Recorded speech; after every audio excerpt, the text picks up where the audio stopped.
Welcome to Dark Magic Stories, a supernatural anthology born from shadowed worlds and forgotten power. Tonight's tale. Lot number 47. In a glittering modern city of Valentis, a clinic called Solynic promises its wealthy clientele youthful vitality, sharper cognition, and peak physical health. Behind its pristine facade, Solynic's most exclusive IV treatments depend on blood harvested from captive Deamhan. When the clinic's current Deamhan dies unexpectedly, panic grips the staff. A replacement must be found quickly to keep the treatments flowing and protect the clinic's lucrative secrets. Nicole, a dedicated nurse at Solynic, has always known the truth about where the clinic's miracles come from. Though uneasy, she's remained loyal, convincing herself it's simply part of her job. But when it's her turn to attend a supernatural auction, she finds herself thrust into a role she never wanted. Her mission: secure a new Deamhan specimen. Lot number 47. Episode 1. The Rotation. The dawn light over Valentis was white gold and unforgiving, glinting off towers of glass and steel as though the entire city was a blade waiting to strike. Nicole Evans stood in the shadow of Solynic's corporate entrance, coffee cup cooling in her fingers, and stared at the revolving glass doors as if they might spit her back out into the street. Inside, the air was a sterile chill. The polished lobby smelled faintly of citrus cleaner and ozone from the soft glow of UV disinfecting lamps. Nurses and technicians passed each other briskly, coats rustling, shoes silent on the marble floors. She checked her badge, Solynic Health Systems, clinical staff, and slipped it into the scanner. The door chimed, granting her passage. She moved like clockwork down the corridors. Blood tests, chart updates, inventory checks. For years, she'd built routines into armor, trying not to think too deeply about what kept the clinic running. But today, the usual rhythm was already fraying. Inside the main prep bay, the staff gathered in anxious clusters. Monitors blinked red above sealed glass doors. She recognized the biohazard symbols, bright as blood against the frosted glass. A hush fell as Dr. Anna Leong emerged from the containment corridor. Her surgical mask hung loose around her neck, revealing the deep lines etched into her face. "Status?" Nicole asked. Dr. Leong shook her head. "He's gone." A chill prickled over Nicole's skin. She swallowed. "How?" "Cardiac arrest, we think," Dr. Leong said. "Not sure. We tried to stabilize him. It was too late." Nicole looked past her into the chamber beyond the glass. The body laid lifeless. Its skin, once luminous, had gone gray. His opened eyes, once sharply intelligent, now stared at nothing. A low voice cut through the whispers. "Chen's here." Nicole turned. A man in a crisp suit stood at the entrance, eyes hidden behind narrow glasses. His presence drew a ripple of instant silence from the staff. Director Chen. He beckoned her closer with 2 fingers, as though summoning a piece of equipment. Nicole approached, suppressing the faint tremor in her hands. Chen lowered his voice. "You're due for rotation." Nicole stared at him. "Sir, It's your turn," he said. "The auction's tonight." The words dropped into her chest like cold lead. "Sir, can't someone else?" Chen's expression hardened. "This facility runs on protocols. We lose one of them, we replace it. You've been trained for this. You will attend." He adjusted his glasses. "Remember, Nicole, they're predators. Don't look them in the eye. Don't speak to them. They're animals in human skin." He stepped back, leaving her alone in the antiseptic glow of the hallway. Nicole sat in the locker room for nearly half an hour. The buzz of fluorescent lights pressed on her skull. She tried to steady her breathing, but thoughts kept intruding. They always said these creatures were dangerous, that they were monsters wearing pretty faces. but no monster looked so pitiful in death. She scrubbed her face with trembling hands. Night fell over Valentis like black silk shot through with neon. Nicole rode the lift down into the underground levels beneath the city, clutching a plain black satchel. The elevator doors slid open onto a corridor lined with security cameras and guards wearing discreet earpieces. Beyond the final checkpoint, a man in a tailored suit glanced at her badge, then gestured toward a heavy metal door. "The auction's already started, miss." She swallowed. Her heels echoed over concrete as she stepped inside. The auction room was dim and cool. Shadowed figures sat in rows of velvet chairs. Some were dressed like corporate executives. Others wore expensive, casual attire, eyes hidden behind designer glasses. Conversations rose and fell until a bright white spotlight hit the platform. A woman's voice, crisp and elegant, rang out, "Next lot up for bidding, lot number 47. From behind a curtain, 2 handlers led a man onto the stage. His wrists were bound in sleek metal cuffs that glowed faintly under the lights. Nicole froze. Lot number 47 was taller than she'd expected. Lean, almost wiry, with broad shoulders and an unrushed gait. His hair was dark brown, falling loosely around a face that might have been carved in marble. His steel-gray eyes swept across the crowd with calm detachment. He stood perfectly still at center stage. There was no sign of struggle, no snarl, no monstrous glint in his eyes. The auctioneer continued. Metospa class. Young adult male, fully compliant. Unfed status confirmed. Starting bid, 100,000. Hands went up around the room. Numbers flickered on digital panels. Nicole's stomach flipped as Chen's voice echoed in her memory. They're animals in human skin. Lot number 47 lifted his head, gaze drifting across the crowd, and paused on her. For an instant she felt as though she'd been laid bare under a scalpel. His eyes seemed to search hers, and in the smallest tilt of his mouth, there was a flicker of sadness, or perhaps amusement. Her own paddle felt impossibly heavy in her hands as the bidding rose. By the time the auctioneer's voice declared "sold," Nicole barely remembered raising her paddle. 2 guards approached lot number 47. One slipped a hood over his head. The other unlocked his wrist restraints, only to rebind his arms more tightly behind him. She watched as they led him away. Outside the auction chamber, she leaned against a wall and squeezed her eyes shut. Chen's voice still rang in her head. "They're predators. Don't speak to them. Don't look them in the eye." But she had. And now she couldn't stop remembering the way lot number 47's eyes had met hers. The secure transport van vibrated as it rolled through city streets. Red and blue lights from passing traffic streaked across its dark interior. Nicole sat across from lot number 47, who remained cuffed and silent, the hood still covering his face.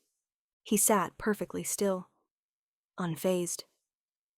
Outside, Valentis's skyline flickered with a million lights, indifferent to what had just been bought and sold beneath its streets. What begins as routine is beginning to unravel. Secrets stir behind glass walls, and Nicole may already be too deep to walk away. Continue the story in episode 2 of lot number 47. At Solynic, secrets don't stay buried for long. Nicole Evans is beginning to question the science she's sworn to protect. And the monster in the cage? He might not be the one she should fear most. Episode 2, lot number 47. The secure transport van rumbled through the rain-slicked streets of Valentis, its tires hissing over wet asphalt. Inside the vehicle, dim red lights cast shadows across the narrow chamber. Nicole sat strapped into her seat, fingers drumming restlessly against her thigh. Across from her, lot number 47 sat cuffed and hooded, motionless as a statue. No words had passed between them since they left the auction house. The silence was suffocating. Every bump in the road seemed to jolt her pulse higher. She tried to steady her breathing. It's just a job. You're doing your job. But the memory of lot number 47's eyes meeting hers kept replaying in her mind like a loop she couldn't switch off. When they finally reached the rear gates of Solynic, guards escorted her and lot number 47 through a hidden loading dock. Bright white floodlights lit up the concrete bays, making every drop of rain glitter like glass shards. A pair of techs in sterile suits approached, scanning lot number 47's bindings and checking his pulse through thin rubber gloves. She couldn't help noticing how gentle lot number 47's posture seemed. Despite the heavy restraints and the hood shrouding his face, there was no aggression in the way he moved. Dr. Liang appeared beside Nicole, clipboard in hand. "You have the acquisition report?" she asked crisply. Nicole nodded, handing over the datapad. Dr. Liang glanced over it, lips tightening. "Director Chen wants him processed in a few days. We'll start with sedation, evaluation, then preparation." Nicole hesitated. "He hasn't resisted. Maybe we—" "Protocol, Evans," Dr. Liang snapped. "We're not running a charity." They guided lot number 47 down a corridor of gleaming glass walls and blinking biometric locks. Nicole's footsteps echoed in time with the click of his shackles. Through one transparent panel, she caught a glimpse of an empty chamber where the previous one had lived. The bed was stripped. The restraints were coiled neatly, waiting for a new occupant. Once they had lot number 47 inside the prep room, the hood came off. Lot number 47 blinked once as the overhead fluorescence flared to life. His steel-gray eyes adjusted quickly, sweeping over the sterile space before settling on Nicole. He looked exactly as he had on the auction stage. Calm, composed, almost regal. But up close she noticed the faint shadows under his eyes, the slight hollowness of his cheeks. He didn't look like a monster. The techs positioned him near the medical chair, securing thick leather straps around his wrists, ankles, and chest. He submitted to the process without protest. Director Chen's voice crackled from the overhead intercom, sharp as broken glass. "Evans, no conversation, no unnecessary interaction. Begin sedation." Nicole picked up a syringe filled with a faintly luminous solution. Her hands felt clumsy. Lot number 47 studied her with quiet intensity. "You're afraid of me," he said softly. Her breath caught. "Don't talk." He tilted his head slightly. "Do you believe them? That I'm a monster?" She clenched her jaw. "I said, don't talk." "Because monsters don't bleed," he continued as though musing to himself. "And monsters don't feel fear either." She forced the needle toward his arm, and lot number 47 shifted his gaze downward. "You're trembling." She froze, fingers brushing his skin. It was cooler than human warmth, but surprisingly soft. He raised his eyes again, expression unreadable. "You don't want to do this." "Quiet!" Her voice cracked. The intercom crackled. Chen's voice snapped like a whip. "Evans!" "Proceed immediately." She squeezed the plunger. The sedative coursed into his veins. Lot number 47 inhaled sharply. His eyes fluttered closed, though he continued to speak, voice slurring faintly. "Pretending not to care is easier than hoping for mercy." His head lolled forward as the drug took hold. Hours later, Nicole finished her shift and returned alone to the corridor outside the cell. Lot number 47 was awake now, sitting upright on the bed. The restraints were still engaged, but his posture remained relaxed, as if he were simply waiting for a dinner reservation. When she paused outside the glass, his eyes flicked toward her. "You came back." She swallowed. "I'm just checking your vitals." He tilted his head. "Is that what you tell yourself?" She stared at the readouts. "It's my job." And does your job include staring at me through glass? She stiffened. Stop talking. A faint smile touched his lips. I'll be here tomorrow. So will you. She opened her mouth, then closed it. Lot number 47 leaned back against the wall, eyes half-lidded. Good night, Nicole. She didn't remember telling him her first name. The files don't lie, but the people behind them do. And as Nicole steps closer to the truth, she might find herself trapped in something far darker than protocol. Nicole's doubt grows louder. The files reveal more than side effects. They reveal intent. And when she faces lot number 47 again, it's no longer just science between them. It's trust. Episode 3. Cages and Conversations. Sedation. Evaluation. Preparation. Nicole stood outside the observation room, pressing her palms flat against the cool steel of the doorframe. On the other side of the glass, lot number 47 sat perfectly still on the exam table, wrists cuffed to metal armrests. His eyes were half-lowered, shadowed by the harsh white lights overhead. Twice already that shift, she'd stopped at the door and turned back. Chen's voice from the night before played on loop in her mind. They're wired to feed. Don't let him talk you into believing otherwise. She heard footsteps behind her and turned to see Dr. Liang, a tablet in one hand. She gave Nicole a serious look. Evans, Chen wants these samples processed fast. And don't linger. Remember what happened last time someone got too comfortable? She gave a tense nod. Yes, Doctor. Liang.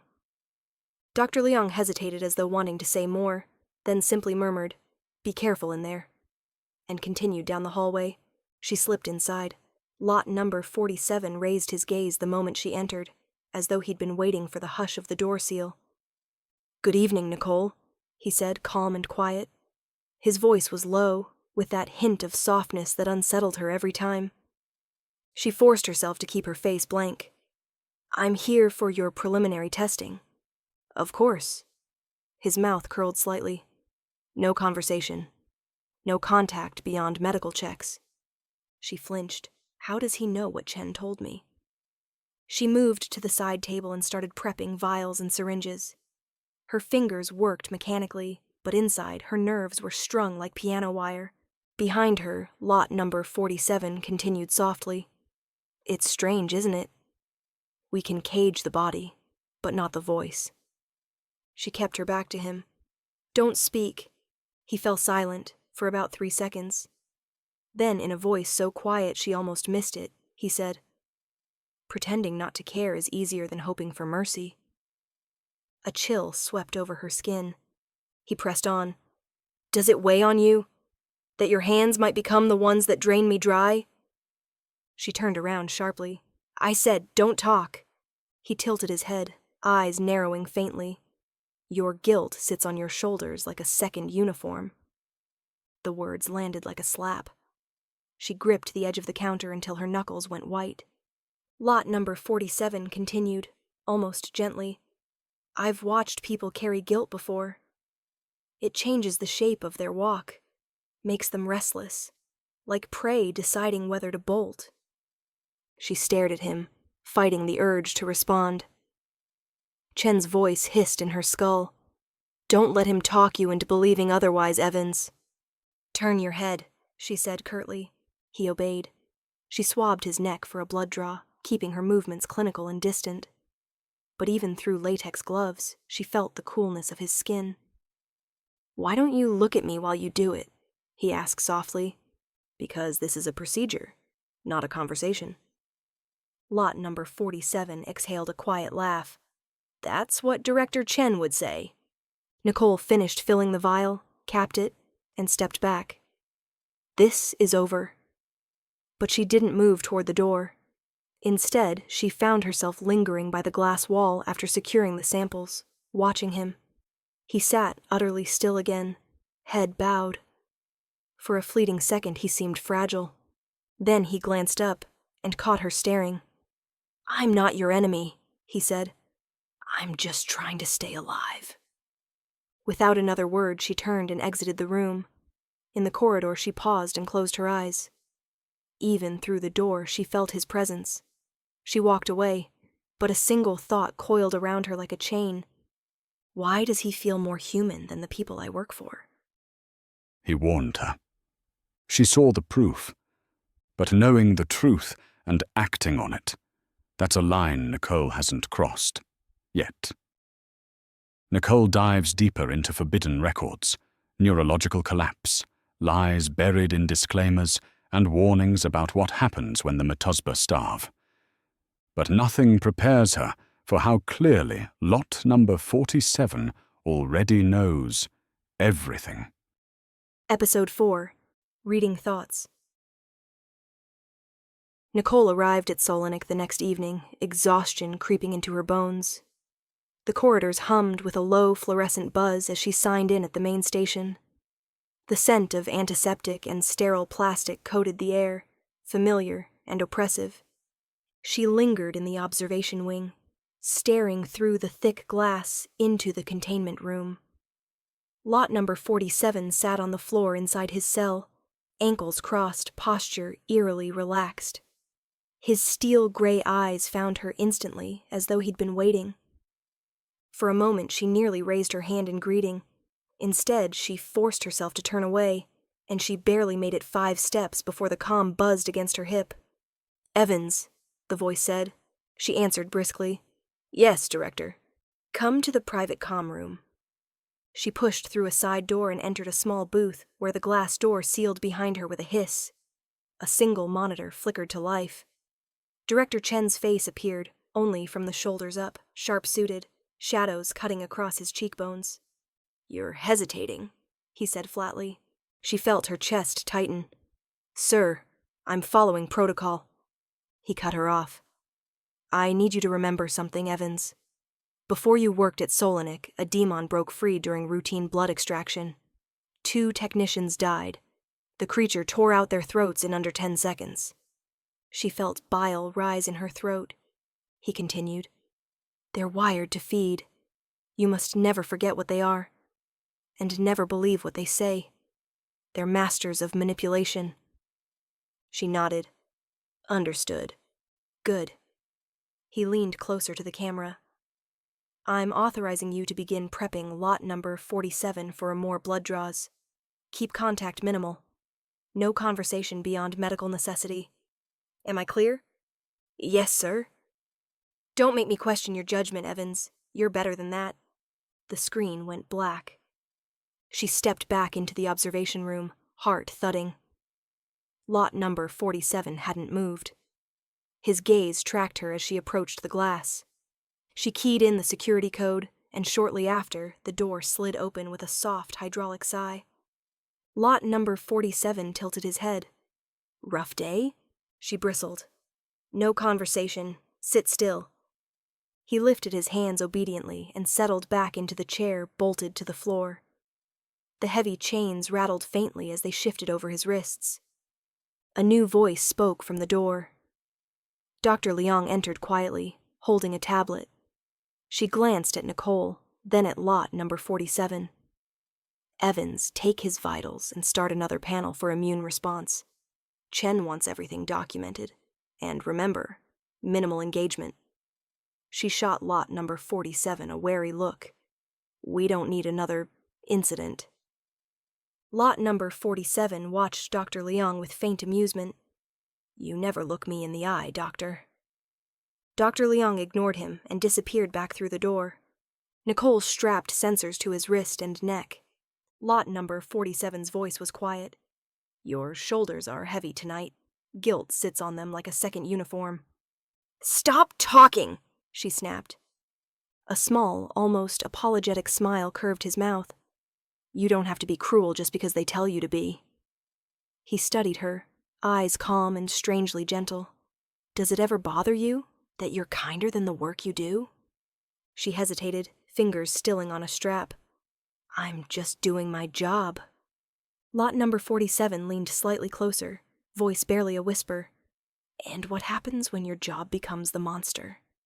She jerked back, stepping away so abruptly that her clipboard fell and clattered across the floor. This conversation is over. She knelt to scoop it up, refusing to look at him. As she rose, lot number 47 tilted his head and murmured, "Nicole." She froze, her fingers tightening on the clipboard. "How do you know my name? I never told you that." Lot number 47 regarded her steadily. "My kind, we can read the surface of human thoughts, feel the shapes of names, faces, truths you try to bury." A cold shiver crawled up her spine. "Stay out of my head." He smiled faintly. "I can't help it sometimes. Do you want me to show you?" "No," she said quickly, but he was already looking at her with an intensity that made her chest tighten. A tingling sensation bloomed inside her skull, delicate and electric. Images flickered behind her eyes, fragments of half-forgotten memories.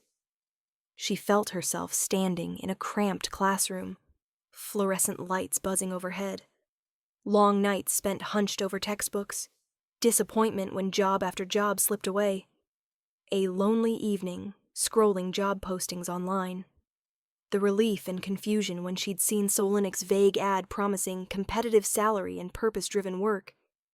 She gasped, stumbling backward. "Stop it!" Lot number 47's voice was soft, almost tender. "You went to nursing school because you wanted to help people. When the hospitals wouldn't hire you, you settled for this place.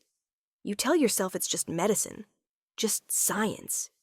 But part of you wonders if you've become the monster instead." Her pulse thudded wildly in her ears. "You want to help people, Nicole. That is why you became a nurse." She opened her mouth, but no words came out. Lot number 47 held her gaze. Pretending not to care is easier than hoping for mercy. She stared at him for a long moment, trembling, then spun on her heel and fled the room. Hours later, just after her shift ended, she lingered outside his cell, staring through the glass. Lot number 47 sat exactly where she'd left him, his eyes following her every move. For a brief moment, he pressed his palm against the glass. She hesitated, then slowly lifted her own hand, hovering an inch away from his. But before it met the glass, she yanked her hand back. She turned and left abruptly as his voice still echoed in her mind. "Does it ever bother you that you're kinder than the work you do?" Yes, it bothered her. It bothered her immensely. The lies are unraveling, and the cage no longer feels secure. Nicole isn't sure who the real monster is, or if she's becoming one of them. Nicole takes a risk, delaying the procedure and walking into lot number 47's cell, not as a handler, but as someone desperate for the truth. What she hears isn't science. It's history, hunger, and something dangerously close to hope. Episode 5. The Taste of Memory. The next night, with her clipboard clutched to her chest, she entered the cell under the hush of automated locks. The chill of recycled air gusted across her cheeks. Lot number 47 sat restrained to the medical chair, looking almost serene under the fluorescent glow. She checked the straps across his wrists, securing him before the night's tests. "Good morning, Nicole," he said quietly. She froze, startled by how gentle his voice sounded. "Please, do not speak," she said more softly than she intended. He tilted his head. "Why not?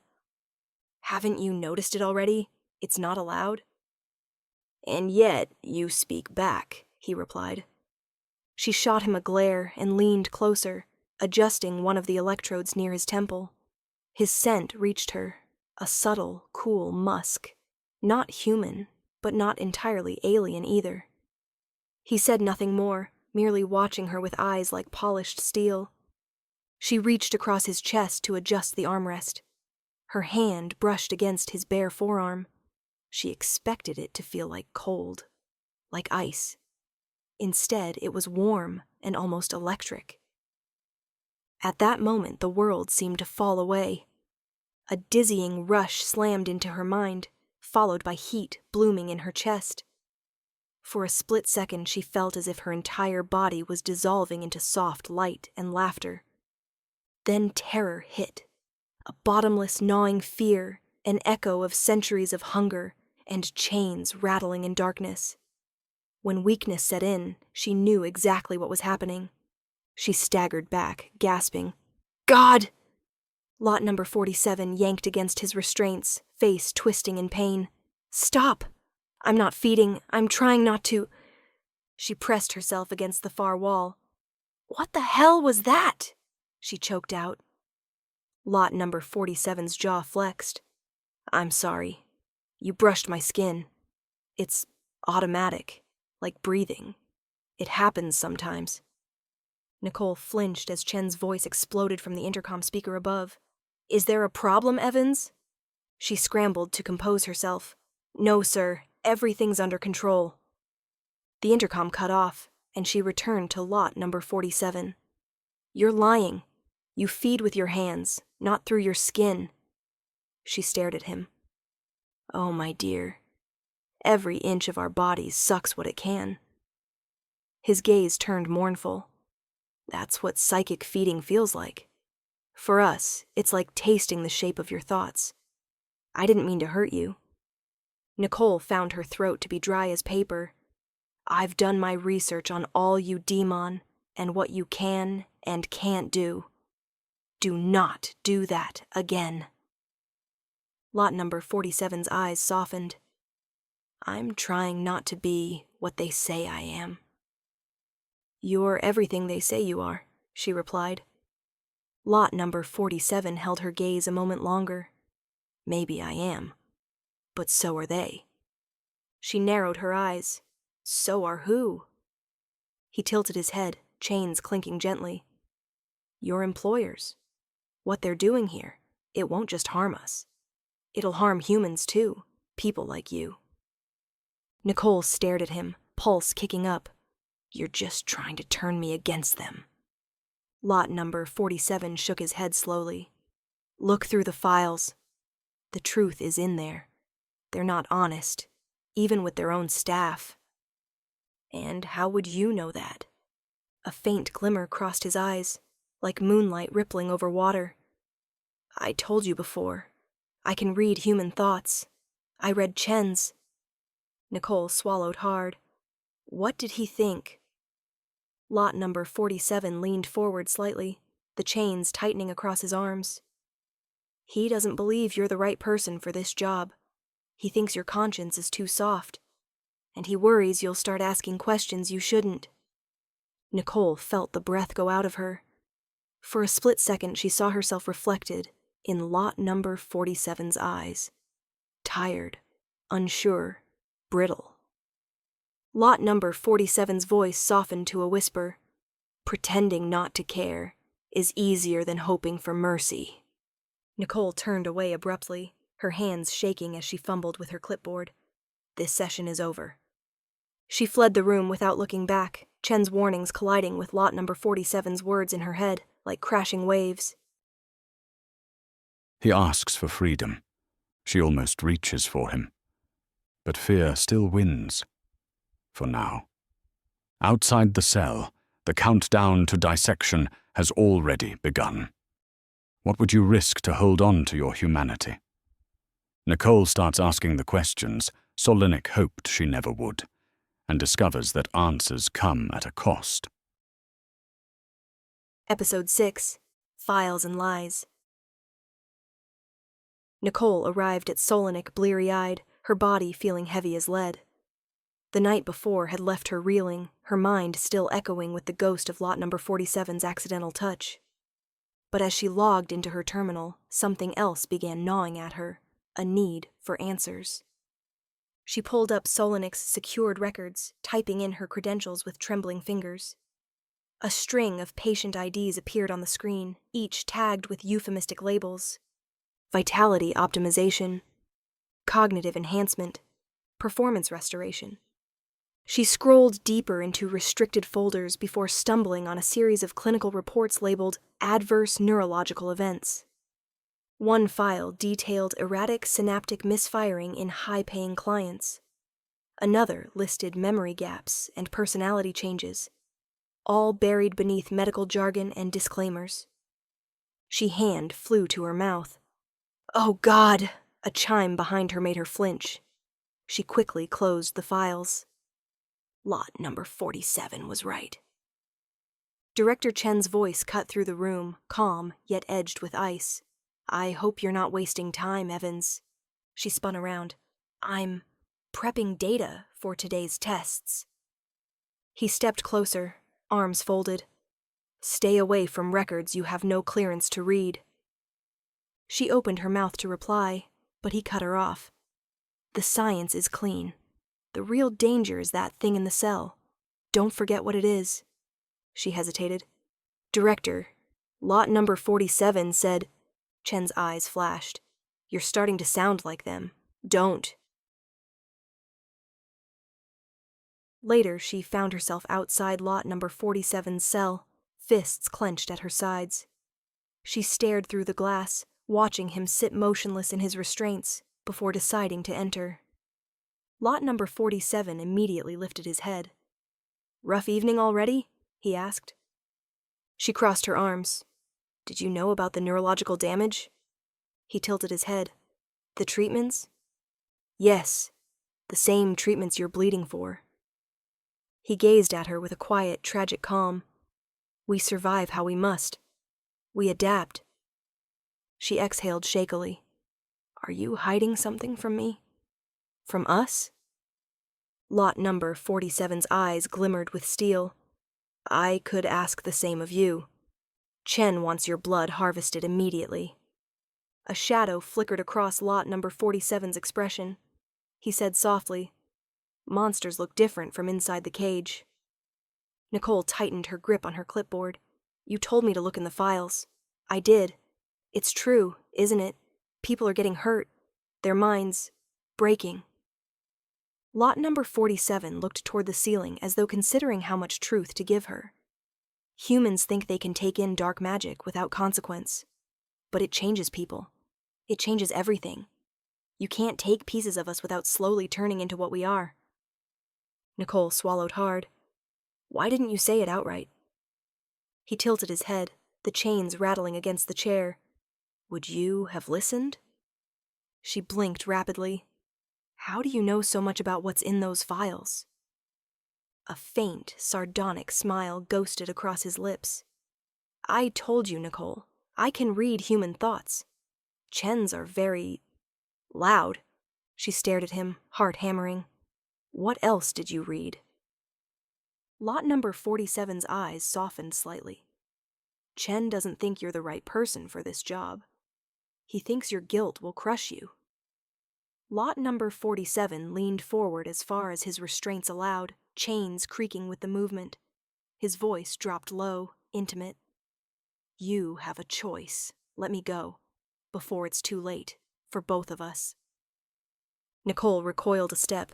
I can't. You'd kill everyone in here. You're dangerous." "So are they," he countered. She shook her head, voice trembling. I can't just let you go. I'd be signing my own death warrant. And everyone else's." Lot number 47 held her gaze unblinking, voice as soft as breath. "Pretending not to care is easier than hoping for mercy." Nicole's eyes filled with tears, but she forced herself to look away. "I can't." Chen's voice barked over the intercom. "Evans, we are ready to move to the final step." Preparation. She stared at the blinking intercom light, then she looked back at lot number 47. "It's time," she said. Lot number 47 nodded, as if accepting his fate. "I say it is, Nicole. It is time." Secrets unravel, warnings go unheeded, and Nicole finds herself deeper in a truth she can no longer ignore. But some truths demand more than belief. They demand action. In the quiet before the storm, Nicole makes a choice. One that will blur the line between mercy and betrayal. Lot number 47 waits, and he isn't waiting patiently. Episode 7, Blood and Data. Nicole sat alone in one of Solynic's staff offices, eyes fixed on a glowing monitor, hands trembling on the keyboard. Her initial intention had been simple: update lot number 47's medical charts and prepare the logs for Chen's next directive. Instead, she found herself pulling up restricted patient records and internal research files, things she'd never dared to look at before. Line after line scrolled past her eyes, reports of mild neural disturbances, erratic mood swings, memory gaps among Solynic's wealthy clientele. In the margins, notes appeared from lab techs warning of possible neurotoxicity due to prolonged metabolite accumulation. Nicole leaned closer, whispering under her breath, "God, the treatments are hurting people." Another file blinked open, a research summary labeled Metuzba Physiology. Behavioral instabilities. Even peaceful Metuzba can become lethally dangerous under prolonged starvation or emotional stress. Recommended protocols: strict sedation, minimal stimulation, no emotional engagement with staff. She read it twice, then closed her eyes. Chen's voice echoed in her memory. "They're wired to feed. Don't let him talk you into believing otherwise." But lot number 47's voice intruded as well, soft and certain. "We survive how we must. We adapt." She didn't hear Chen approach. His reflection flickered in the glass door behind her. "Evans," he said sharply, "what the hell are you doing?" She flinched and spun around, minimizing the files. I was just updating the logs." "Don't lie to me." His face was pale, his jaw rigid. "Once again, you're poking into places you have no clearance for." "There's data in here," she replied, "about neurological damage to clients, about Metuzba being pushed too far." Chen stepped closer, lowering his voice. "The science is clean. The real danger is that thing in the cell. Don't forget what it is." She stared at him, and her defiance mixed with doubt. "You said the treatments were safe, that nothing we do hurts people." Chen's eyes glinted. "And that is the truth." She opened her mouth, but he cut her off with a hiss. "One more slip like this, and you'll be out of Solynic, out of Valentis. Is that what you want?" She couldn't answer. As Chen stormed away, she gathered her clipboard and stumbled out into the corridor. A few steps down, she nearly collided with Dr. Liang, who emerged from one of the genetics labs, a tray of vials balanced in her hands. "Watch it," Dr. Liang snapped, steadying the tray. "Sorry," Nicole breathed. Dr. Liang squinted at her. "You look pale, Evans. Chen riding you again?" Nicole hesitated, then blurted out, "Dr. Liang, these treatments, are they safe? I've seen reports, neurotoxicity, memory issues, people getting hurt." Dr. Liang sighed, adjusting the tray on her hip. "Humans want miracles, Evans. They want to live forever, run marathons at 80, remember every detail of their youth, but they don't want the complications that come with it." Nicole swallowed. "So, you know?" "Of course I know," she said, eyes flat. "They sign the waivers. They choose it. And it's our job to deliver what they pay for." Nicole stared at her. "You really believe that's enough?" Dr. Liang's expression hardened. "Belief has nothing to do with it. We do our jobs. That's how we survive. Don't let compassion get you killed." She turned and strode off, leaving Nicole frozen in the corridor. Later, she stood outside lot number 47's containment cell, hesitating. Her badge beeped against the sensor, and the door slid open with a soft hiss. Lot number 47 sat on the steel bench, elbows resting on his knees, eyes half-lidded. He lifted his gaze as she entered. "You look pale. Did Director Chen upset you?" She stiffened. "You heard that?" "These walls are thin." He gave a tiny smile. "I hear everything." She stepped closer, lowering her voice. "Lot number 47. Is it true that your kind can become violent if you're starved? That you'd kill us if you had the chance?" He studied her for a long moment, his gray eyes flickering with something pained. I've killed before, and I might again, but I've also spared lives I could have taken. He paused, tilting his head. Monsters look different from inside the cage. She pressed her lips together, caught between anger and sorrow. Lot number 47 leaned forward, speaking barely above a whisper. Look deeper, Nicole. The clinic lies to its staff as much as it lies to its clients. You know it. You've always known it. These treatments, what they take from me isn't what humans should ingest for treatments. It is not safe for them. Nicole drew in a shaky breath. I was told otherwise. Lot number 47's eyes glimmered. You spoke with Dr. Leong. Her eyes widened. How do you... He cut her off softly. She thinks the same way Chen does. That this is survival. But survival doesn't have to mean silence. She felt her breath catch in her chest. I can't help you, she whispered. No, he said, but you will. Before she could answer, the intercom crackled to life. Chen's voice boomed from hidden speakers. Evans, prepare the patient. The moment has come. The countdown begins. And in the shadows of Solynic's sterile walls, something ancient prepares to wake. This is the end, or the beginning. Nicole faces the final question. Will she be complicit in cruelty, or a key to something unimaginable? Episode 8. The Escape Request. Nicole stood in the clinic's corridor, gripping the edges of her clipboard so tightly her knuckles blanched white. Instead of prepping lot number 47, she headed to the control room, slipped into the security office, and logged into the scheduling terminal. Her fingers hovered over the keys. She typed in a delay notice, citing unresolved medical markers requiring further monitoring. A total fabrication. Chen's going to kill me for this, she whispered. Lot number 47 sat cross-legged on his bench, perfectly still. When the door opened, he glanced up, eyes cool and unreadable. Nicole stepped inside, shutting the door firmly behind her. Preparation tonight, isn't it? He said softly. I know. She moved closer, drawn against her own will. She tried to keep her voice clinical. Tell me something. About you. Lot number 47 blinked, surprised. A small smile curled the edge of his mouth. About me? Yes, about before you were captured and brought here. You want to hear my life story, do you?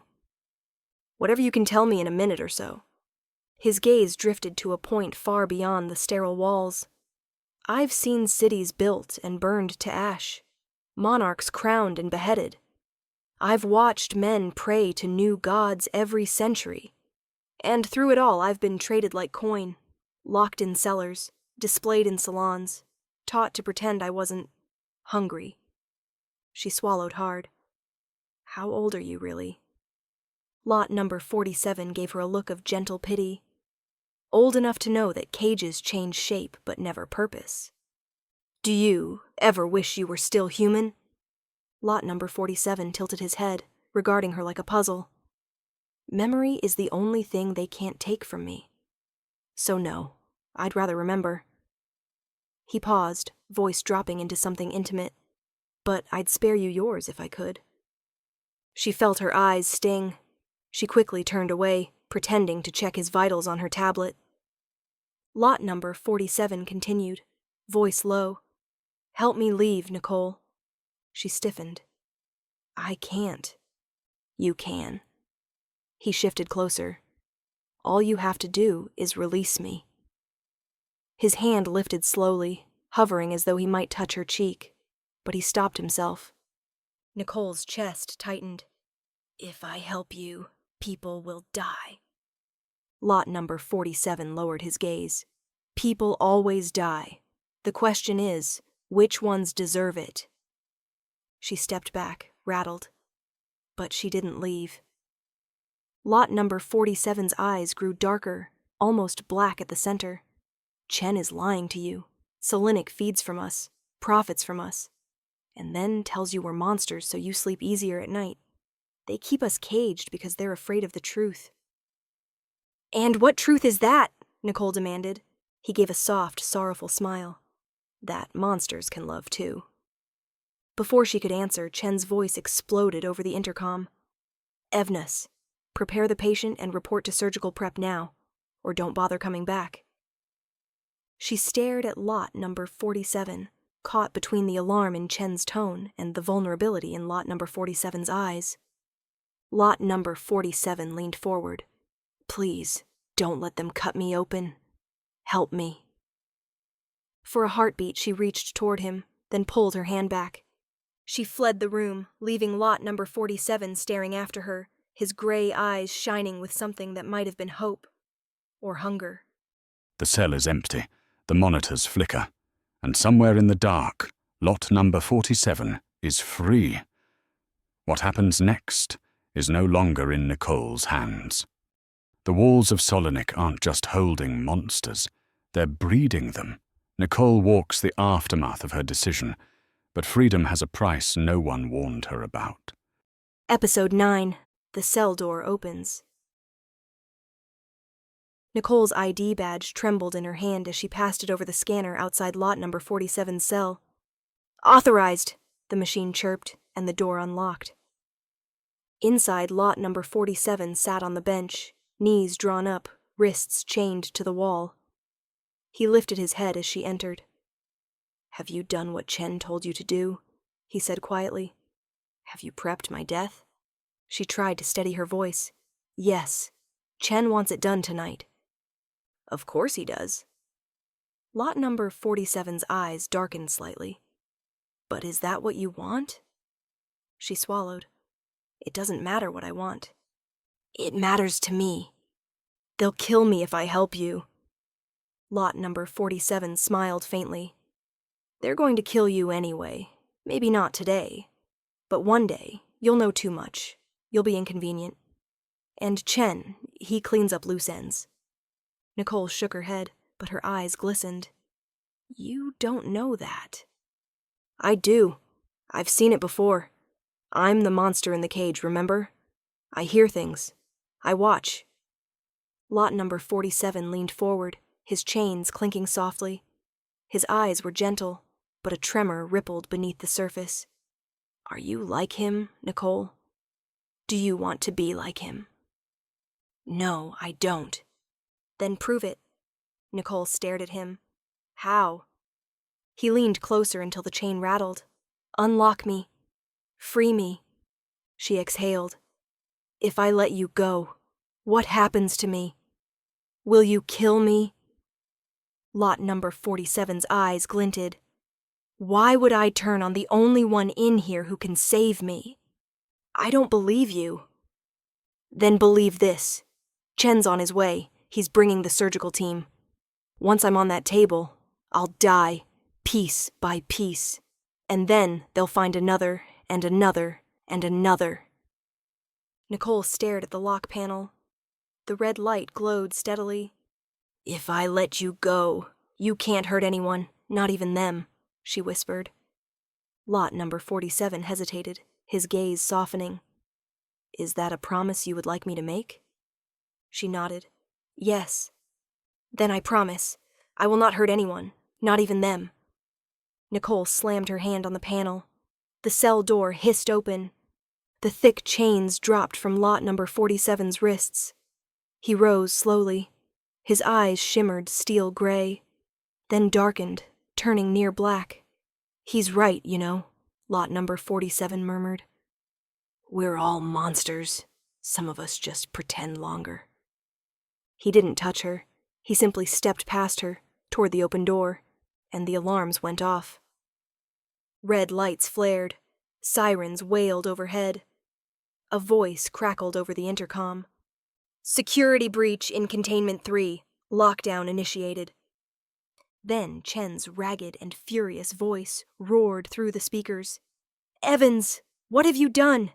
You've killed us all. Shut it down! Shut it down!" Nicole staggered back as pounding boots echoed in the hallway.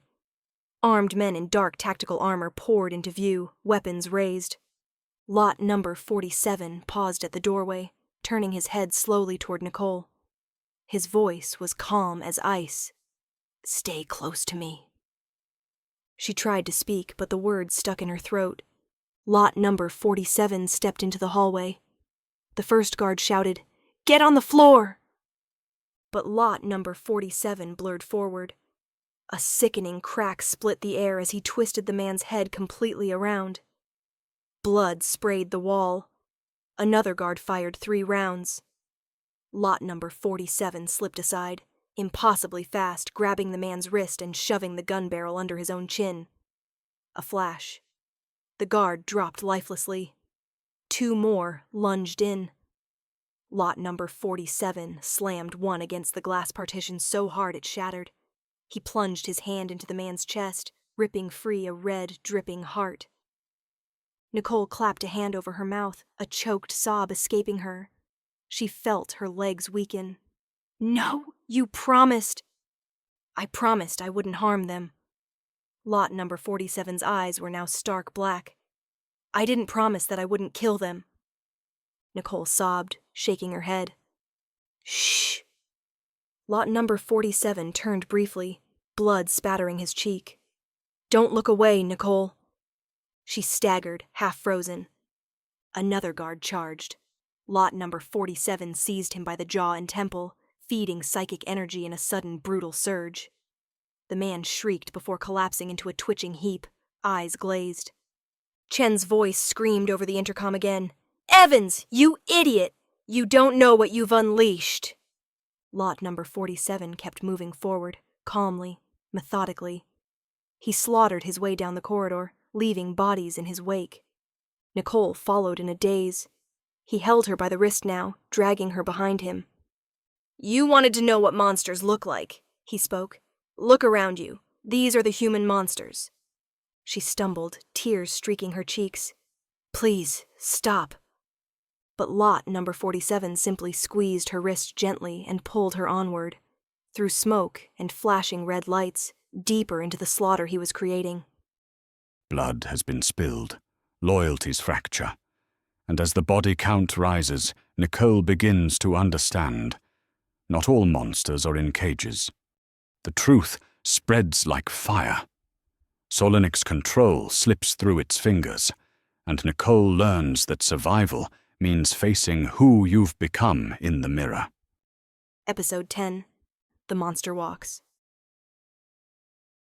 Nicole's pulse hammered as the alarms wailed through Solynic's corridors, red lights splashing like blood across white walls. Lot number 47's fingers gripped her wrist as he hauled her along the hallway. His eyes burned black, unreadable, and his steps were silent despite the chaos around them. "Please, stop!" she gasped, stumbling behind him. "Let me go." Lot number 47 didn't slow. Number you need to see who the monsters really are. They rounded a corner and ran straight into 2 armed guards raising tranquilizer rifles. "Evans, get away from him!" one shouted. Lot number 47 blurred forward. A bone snapped. The guard fell, screaming, his arm bent backward. The second man tried to run, but Lot seized his throat, lifted him off the floor, and slammed him against the wall so hard the man's skull cracked open. Blood sprayed across Nicole's uniform.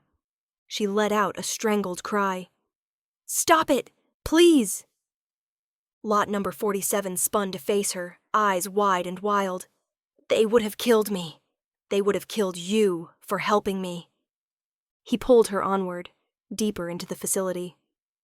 Ahead, Dr. Leong stumbled into the hall, lab coat streaked with blood.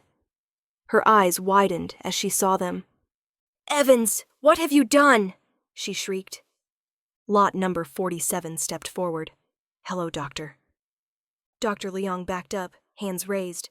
"No, please, listen. Chen forced us all. I didn't want this." Nicole tried to intervene. "Don't hurt her." Lot number 47 ignored her, stalking closer. Dr. Leong wept openly. "Please, I was only following orders." Lot number 47 tilted his head. Do you think that will excuse you from what you've done? No, Dr. Leong sobbed. I have a family. With inhuman speed, Lot lunged, seizing Leong's throat. She kicked and clawed at his wrists as he lifted her off the floor. Please, Nicole screamed. She's not like Chen. Lot's voice turned low and cold. Cages make monsters of us all. A violent twist, and Dr. Leong's neck broke with a sickening crack. Her body crumpled to the ground. Nicole sank against the wall, shaking. You're no better than they are. Lot number 47 gazed at her, blood speckled across his shirt. I'm worse, because I remember what mercy felt like. Dragging her along, Lot number 47 stormed down corridors littered with bodies, heading for the administrative wing. Finally, they reached Director Chen's office. Lot kicked the door so hard it splintered off its hinges. Papers and vials crashed to the floor. Director Chen stood behind his desk, wielding a long, wooden stake, eyes blazing with terror. Evans! Chen roared. Get away from him! Lot number 47 released Nicole's wrist and stepped forward, his face a blank mask. Hello, Director. Chen raised the stake with shaking hands. Stay back, you filthy parasite. Lot number 47 paused, glancing back at Nicole. Tell him, Nicole. Tell him why I'm here. Nicole's voice trembled. Chen, you lied about everything. The treatments. They're hurting people. You knew.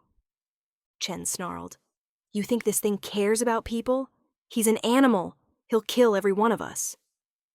Lot number 47 stepped closer. Humans built this cage. Humans bled me dry. Chen lunged, thrusting the stake at Lot number 47's chest. In a blur, Lot number 47 sidestepped, grabbed Chen's wrist, and twisted until bone cracked. Chen screamed, dropping the stake. Lot number 47 forced him backward onto the desk, pinning him. Nicole, Lot number 47 said, voice chillingly calm. Should he live? Chen sobbed. Evans, help me. Nicole stared at Chen, eyes filling with tears. You're a monster, Chen, but you don't deserve to die.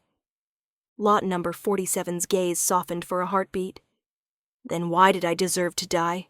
Were they not going to kill me tonight? Chen spat blood. Because you're not human. Lot number 47's expression went cold. Neither are you. Nicole tried to intervene. Don't do this. Lot number 47 turned his face toward her, his voice low and sorrowful. Pretending not to care is easier than hoping for mercy. Before Chen could speak again, Lot number 47 placed his hands on either side of his head. A violent surge of psychic force rippled outward. Chen's eyes rolled back. Blood leaked from his nose and ears. His body convulsed, and then fell still. Lot number 47 released him, letting Chen's corpse slump across the desk. Nicole stumbled backward, trembling. I should have left you in the cell. Lot number 47 turned to face her, breathing heavily, streaks of blood across his face and clothes. But you didn't. Are you going to kill me now? She whispered.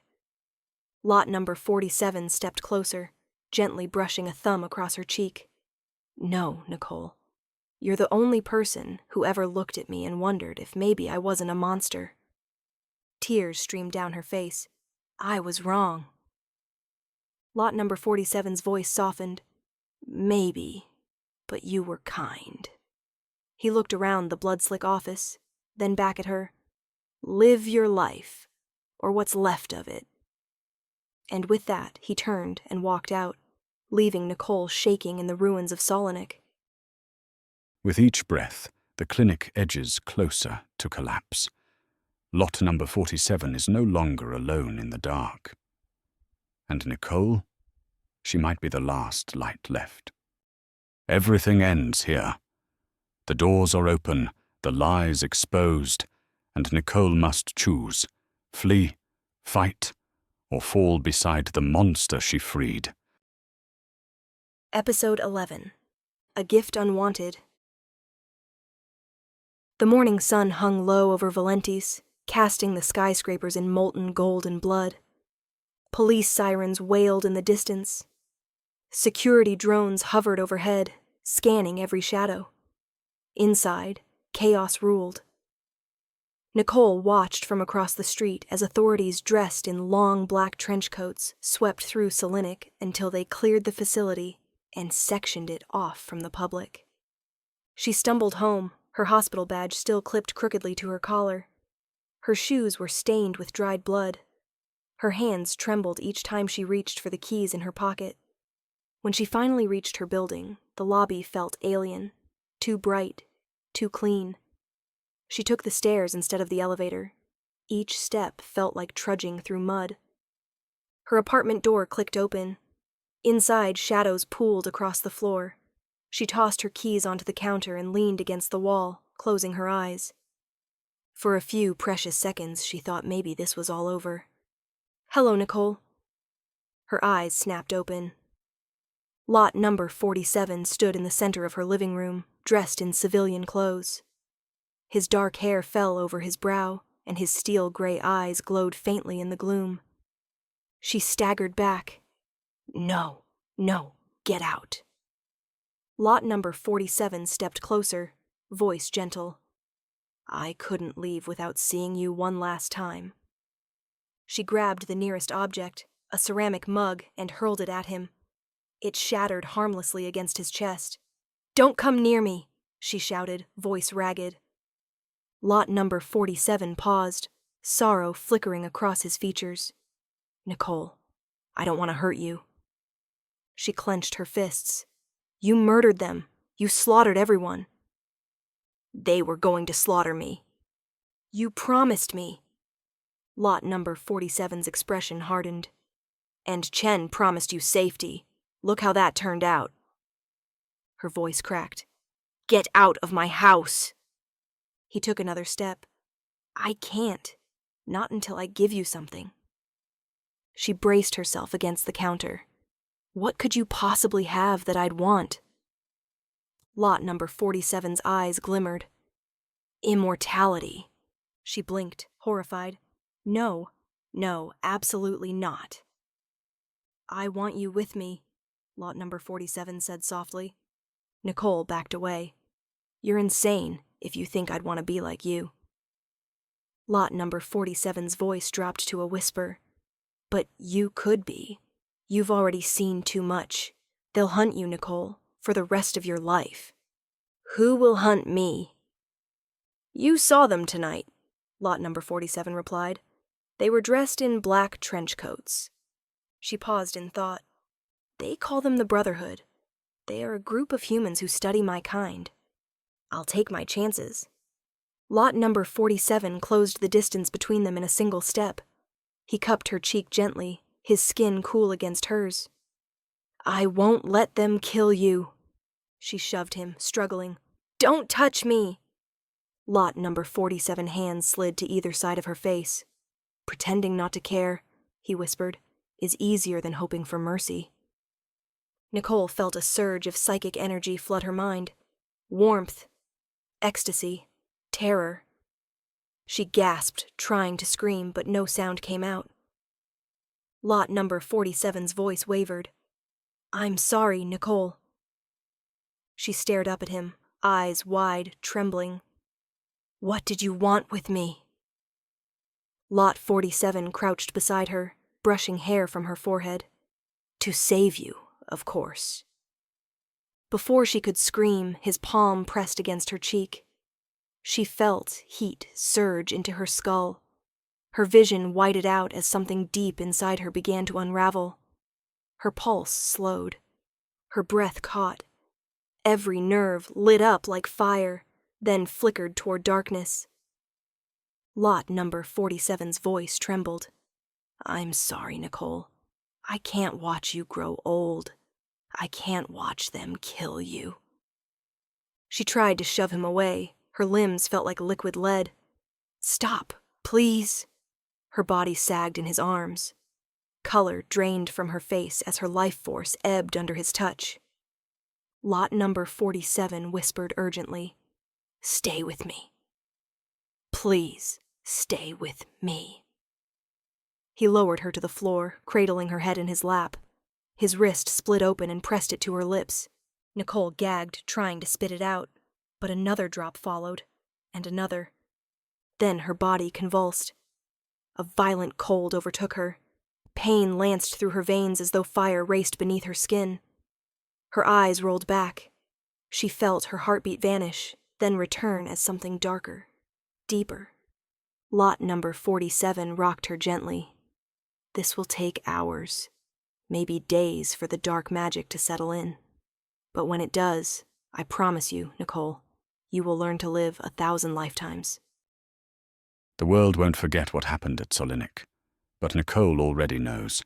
Some cages never needed bars.